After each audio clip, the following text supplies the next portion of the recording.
ನಮಸ್ಕಾರ. ಅಮೋಘ ವಾರ್ತೆಗಳಿಗೆ ಸ್ವಾಗತ. ಭ್ರಷ್ಟಾಚಾರ ಹಾಗೂ ಬೆಲೆ ಏರಿಕೆ ನಿಯಂತ್ರಿಸಿ ಕಾರ್ಮಿಕರ ಜನಸಾಮಾನ್ಯರ ಸಮಸ್ಯೆಗಳನ್ನು ಬಗೆಹರಿಸುವಂತೆ ಒತ್ತಾಯಿಸಿ all India trade union Congress ಸರ್ಕಾರವನ್ನು ಒತ್ತಾಯಿಸಿತು. ಕೇಂದ್ರ ಮತ್ತು ರಾಜ್ಯದಲ್ಲಿ ಆಡಳಿತ ನಡೆಸುತ್ತಿರುವ ಕಾಂಗ್ರೆಸ್ ಮತ್ತು ಬಿಜೆಪಿ ಸರ್ಕಾರಗಳು ಜನಸಾಮಾನ್ಯರ ಮತ್ತು ರೈತ ಕಾರ್ಮಿಕರ ಸಮಸ್ಯೆಗಳನ್ನು ನಿರ್ಲಕ್ಷಿಸುತ್ತಿವೆ. ದೇಶದ ಅರ್ಥವ್ಯವಸ್ಥೆಯನ್ನು ಸಮರ್ಥವಾಗಿ ನಿಭಾಯಿಸಿ ರಾಷ್ಟ್ರೀಯ ಸ್ವಾವಲಂಬನೆ ನೀತಿ ಅನುಸರಿಸುವಲ್ಲಿ ಉಭಯ ಸರ್ಕಾರಗಳು ವಿಫಲವಾಗಿವೆ ಎಂದು ದೂರಿದರು. ಏನು ರಾಜ್ಯ ಸರ್ಕಾರ ಇದೆ, ಆ ರಾಜ್ಯ ಸರ್ಕಾರದಿಂದ ನಾವು ಹಲವಾರು ವರ್ಷಗಳಿಂದ ಬೇಡಿಕೆಗಳಿಟ್ಟಿದ್ವಿ. ಏನು ಬೇಡಿಕೆಗಳು ಅಂತ ಏನಪ್ಪ, ಇವತ್ತು ದುಡಿಯೋ ವರ್ಗದ ಯಾರು ಇದ್ದಾರೆ ಅವರಿಗೆ ನಿವೇಶನ ಕೊಡಬೇಕು ಅಂತೇಳಿ. ದುಡಿಯೋ ವರ್ಗದ ಯಾರಿದ್ದಾರೆ, ಬಡತರ ರೇಖೆಗಳು ಯಾರಿದ್ದಾರೆ ಅವರಿಗೆ ಇವತ್ತು ಪಡಿತರ ವ್ಯವಸ್ಥೆಗಳನ್ನು ಮಾಡಿಕೊಡಬೇಕು. ಇವತ್ತು ಕನಿಷ್ಠ ವೇತನ, ಇವತ್ತು ಬೆಲೆ ಏರಿಕೆ ಜಾಸ್ತಿ ಆಗ್ತಾ ಇದೆ. ದಿನನಿತ್ಯ ಬೆಲೆ ಏರಿಕೆಯಿಂದ ಕಾರ್ಮಿಕರು ಜೀವನ ಮಾಡೋಕ್ಕಾಗ್ತಾ ಇಲ್ಲ. ಅದರಿಂದ ರಾಷ್ಟ್ರ ಮಟ್ಟದಲ್ಲಿ ಒಂದೇ ಥರ ವೇತನ ಇರಬೇಕು, ಅದು 10,000 ರೂಪಾಯಿ ವೇತನ ಇರಬೇಕು ಅಂತ ಇವತ್ತು ಬೇಡಿಕೆಗಳನ್ನು ಇಟ್ಟಿದ್ದೀವಿ. ಮತ್ತು ಇವತ್ತು ರಾಜ್ಯದಲ್ಲಿ ರಾಷ್ಟ್ರ ಮಟ್ಟದಲ್ಲಿ ಇವತ್ತು ಹಗರಣಗಳು ಭಾರಿ ನಡೀತಾ ಇದೆ. ಇವತ್ತು ಭೂಮಿ ಮಾಫಿಯಾಗಳಿದ್ದಾರೆ, ಮೈನ್ಸಲ್ಲಿ ಲೂಟಿ ಮಾಡೋರಿದ್ದಾರೆ, ಈ ದೇಶದ ಸಂಪತ್ತುಗಳನ್ನು ಲೂಟಿ ಮಾಡ್ತಾ ಇದ್ದಾರೆ.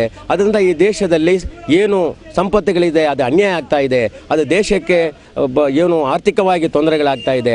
ಅಂಥ ಅಧಿಕಾರಿಗಳ ಮೇಲೆ, ಅಂಥ ರಾಜಕಾರಣಿ ಮೇಲೆ ಇವತ್ತು ಕ್ರಮ ತಗೋಬೇಕು ಅಂತ.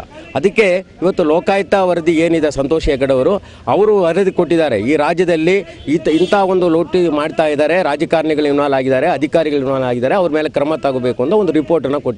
ಅದರ ಸರ್ಕಾರ ಇವತ್ತು ಕೇಂದ್ರ ಸರ್ಕಾರ ಇಷ್ಟು ತಿಂಗಳು ಆಗಿದ್ರು ಕೂಡ, ಹಲವಾರು ತಿಂಗಳಾಗಿದ್ರು ಕೂಡ ಅದ್ರ ಬಗ್ಗೆ ಕ್ರಮಗಳು ತಗೊಳ್ತಾ ಇಲ್ಲ. ಮತ್ತು ಒಂದು ಸುಬ್ರಹ್ಮಣ್ಯ ಸ್ವಾಮಿ ವರದಿ, ಸುಬ್ರಹ್ಮಣ್ಯ ಅವರ ವರದಿ, ಆ ಸುಬ್ರಹ್ಮಣ್ಯ ಅವರ ವರದಿ ಮೇಲೆ ಏನು ಹೇಳ್ತಾ ಇದ್ದಾರೆ, ಈ ರಾಜ್ಯದಲ್ಲಿ ಈ ಹಲವಾರು ಇವತ್ತು ಸರ್ಕಾರಿ ಜಾಗಗಳು, ಇವತ್ತು ರೆವಿನ್ಯೂ ಜಾಗಗಳು ಇರ್ಬೋದು, ಇದೆಲ್ಲ ಇವತ್ತು ಒತ್ತುವರಿ ಮಾಡಿದ್ದಾರೆ. ಇದ್ರ ಬಗ್ಗೆ ನೀವು ತನಿಖೆ ಮಾಡಿ ಯಾರು ಒತ್ತುವರಿ ಮಾಡಿದ್ದಾರೆ ಸರ್ಕಾರಿ ಜಾಗಗಳನ್ನು, ಆ ಒತ್ತುವರಿಯನ್ನು ಬಿಡಿಸಬೇಕು ಅಂತ ಹೇಳಿ ಕೂಡ ಒಂದು ವರದಿಯನ್ನು ಕೊಟ್ಟಿದ್ದಾರೆ. ಅದ್ರಿಗೆ ಇವತ್ತು ಯಾರೂ ಕೆಲಸಗಳನ್ನು ಮಾಡ್ತಾ ಇಲ್ಲ. ಅದರಿಂದ ಇವತ್ತು ಒಟ್ಟಾರೆ ಈ ರಾಜ್ಯ ಸರ್ಕಾರ, ಇವತ್ತು ಕೇಂದ್ರ ಸರ್ಕಾರ ದುಡಿಯೋ ವರ್ಗದವರಿಗೆ ಏನು ನ್ಯಾಯ ಕೊಡಿಸ್ಬೇಕು, ಆ ನ್ಯಾಯ ಕೊಡಿಸೋದರಲ್ಲಿ ವಿಫಲಗಳಾಗ್ತಾ ಇದ್ದಾರೆ. ಅದರಿಂದ ನಾವು AITUC ಇವತ್ತು ಕರೆ ನೀಡ್ತಾ ಇದ್ವಿ. ರಾಜ್ಯ ಸರ್ಕಾರ ಇರ್ಬೋದು, ಇವತ್ತು ಕೇಂದ್ರ ಸರ್ಕಾರ ಇರ್ಬೋದು, ಇವತ್ತು ದುಡಿಯೋ ವರ್ಗದ ಮೇಲೆ ಏನು ಪರಿಣಾಮಗಳಾಗ್ತಾ ಇದೆ, ದುಡಿಯೋ ವರ್ಗದ ಮೇಲೆ ಯಾವ ರೀತಿಯಲ್ಲಿ ಕಾನೂನು ರೀತಿಯಲ್ಲಿ ತೊಂದರೆಗಳಾಗ್ತಾ ಇದೆ, ಇದನ್ನು ಸರಿಪಡಿಸಬೇಕು. ಮತ್ತು ಇವತ್ತು ಶ್ರೀಮಂತರ ಪರವಾದ ಏನು ಯೋಜನೆಗಳಿದೆ ಅದನ್ನು ಕೈ ಬಿಡಬೇಕು. ಈ ದೇಶದಲ್ಲಿ ಏನು ಪಡಿತರ ವ್ಯವಸ್ಥೆ ಅಂತ ಒಂದು ಏನಿದೆ, ಆ ಪಡಿತರ ವ್ಯವಸ್ಥೆ ದಿನನಿತ್ಯ ಕುಸಿತಾ ಇದೆ. ಅದರ ಪಡಿತರ ವ್ಯವಸ್ಥೆಗಳನ್ನ ಇವತ್ತು ಪಬ್ಲಿಕ್ ಡಿಸ್ಟ್ರಿಬ್ಯೂಷನ್ ಅಂತ ಏನು ಹೇಳ್ತಾ ಇದ್ದಾರೆ, ಅದು 30% ಮಾತ್ರ ಇವತ್ತು ಕೊಡ್ತಾ ಇದ್ದಾರೆ, ಇಂದ 55% ಕೊಡ್ತಾ ಇದ್ರು. ಅದರಿಂದ ಇವತ್ತು ದಿನನಿತ್ಯ ಏನು ಸಬ್ಸಿಡಿಗಳಿದೆ, ಬಡವರಿಗೆ ಕೊಡಬೇಕಾದ ಅಕ್ಕಿ ಪದಾರ್ಥಗಳ ಸಬ್ಸಿಡಿಗಳನ್ನು ಕಡಿಮೆ ಮಾಡ್ತಾ ಇದ್ದಾರೆ.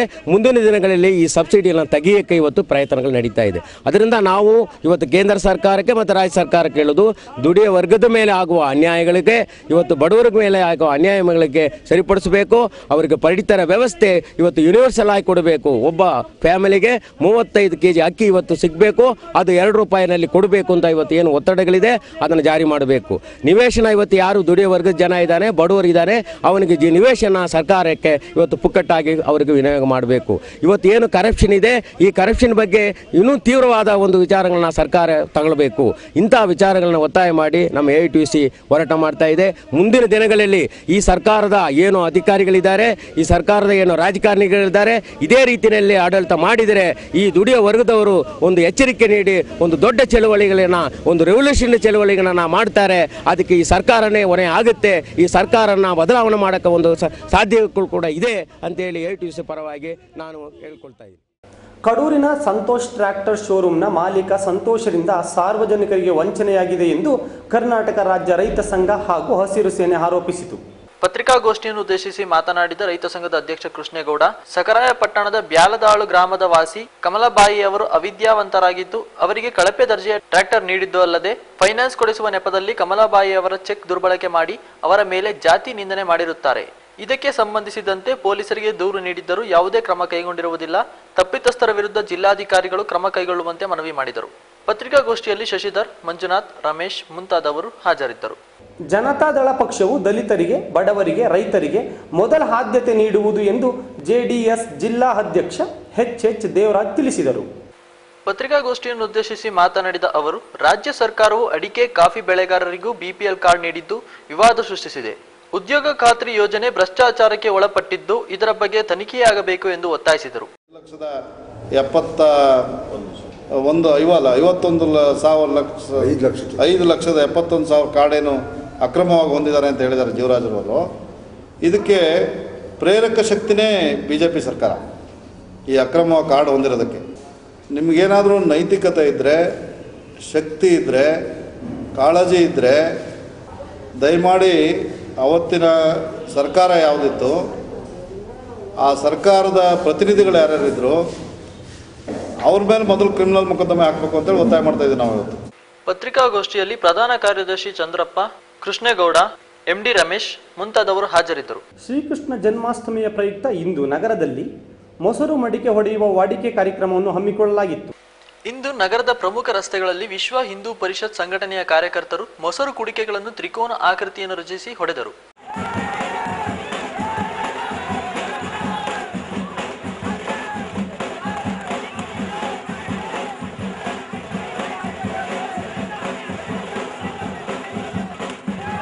ಕಾರ್ಯಕರ್ತರು ಸಂಭ್ರಮದಿಂದ ಪಾಲ್ಗೊಂಡು ಸಾರ್ವಜನಿಕರು ಕುತೂಹಲದಿಂದ ವೀಕ್ಷಿಸಿದರು.